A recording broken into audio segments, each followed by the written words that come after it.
Alberta passed a law specifically intended to protect female sports.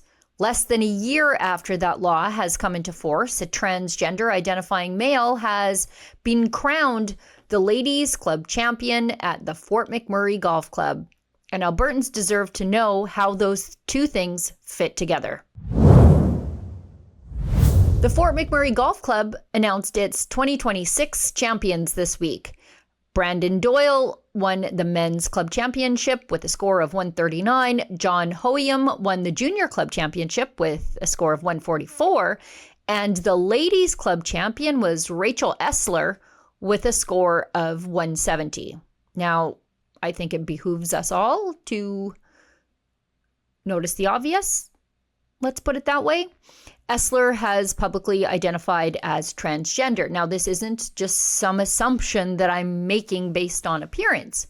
In a public Your McMurray magazine profile, Essler described the biggest risk he had ever taken as deciding to, quote, identify as transgender and socially transition. Essler is also publicly listed as a co-chair of Wood Buffalo Pride and is part of a Pride golf tournament. So let's skip to the issue here. Alberta's Fairness and Safety in Sport Act came into full force on September 1st, 2025. Bill 29, Fairness and Safety in Sport Act, is now read a third time. The government said the purpose was to protect the integrity of female athletic competition by ensuring women and girls have opportunities to compete in biological female-only divisions. The government's position on this issue could not be clearer or, frankly, more popular with the public. Biological sex indeed matters in competitive sport. Women and girls deserve their own categories, and female-only divisions should be reserved for athletes born female.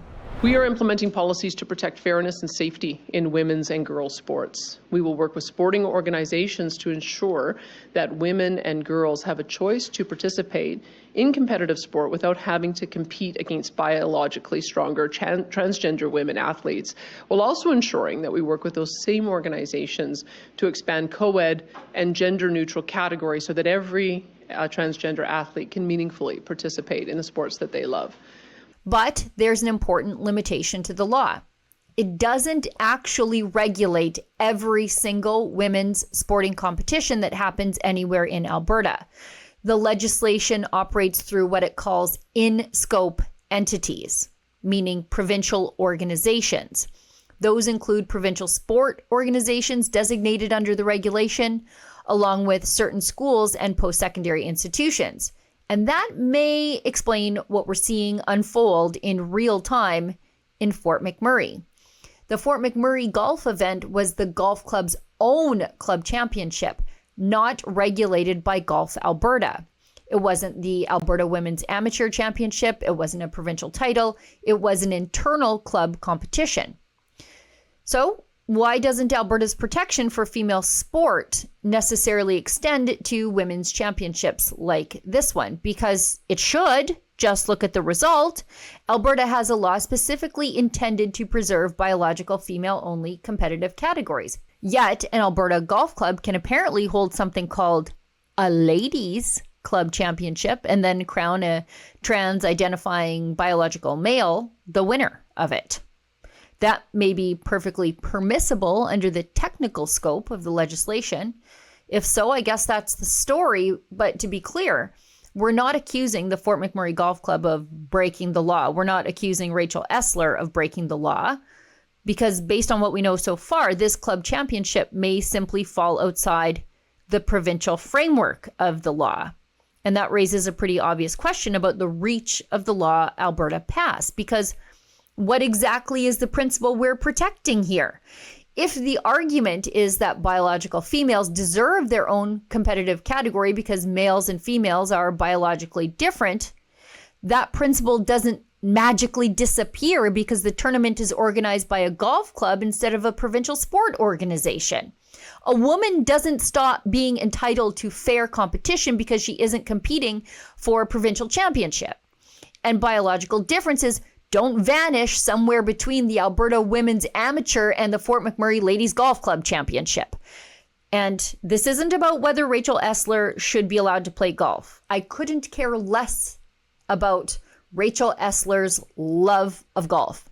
Of course, transgender people should be able to participate in sport. The question is always which category. There are men's categories, there are women's categories. Even the Fort McMurray Golf Club seems to passively admit that. There can be open categories too. But once you create a competition specifically called the Ladies Club Championship, someone eventually has to answer a really basic question. What does ladies mean? Does it mean biological females, or does it mean anybody who identifies as a woman? Because if it's the latter, are the biological women entering that competition told all this before they compete? I think those are pretty fair questions, don't you? Why have a ladies competition if anyone can compete? They're especially fair questions here in Alberta because our provincial government has already taken a very public position on this exact issue. It said women and girls deserve biological, female-only competitive divisions. So I want to know what the government thinks about all of this. Is the Fort McMurray Golf Club Championship outside the scope of the Fairness and Safety in Sport Act? I think it is. And if it is that intentional? Does the government believe female-only protection should apply to club-level competitive championships? And if not, why is the principle of biological female competition important at the provincial level but not necessarily at the club level? Albertans should understand what the law does and doesn't protect, because the government sold this legislation as a measure to preserve fairness in female sport. And now we have a real-world example nearly 1 year out from the passing of this law that tests exactly how far that commitment extends. A trans-identifying biological male has been crowned the Ladies Club Champion in Fort McMurray. And it could be entirely lawful. But lawful and consistent with the government's stated policy aren't necessarily the same question. And that's why I think the government owes Alberta's female athletes an explanation. Because the legislature itself explained the principle behind this law in its preamble. It says, whereas the government of Alberta is committed to promoting fairness and safety for all participants in sport. Okay, I agree. Now, does that commitment extend to the women competing for the Ladies Club Championship in Fort McMurray? For Rebel News, I'm Sheila Gunn Reid. It would appear 1 year out from the Alberta government passing a law to protect sex-segregated sports in Alberta, a giant loophole in the law has manifested, and it's large enough for trans-identifying biological men to jump through it. To learn more about stories just like this one, please visit transmadness.com.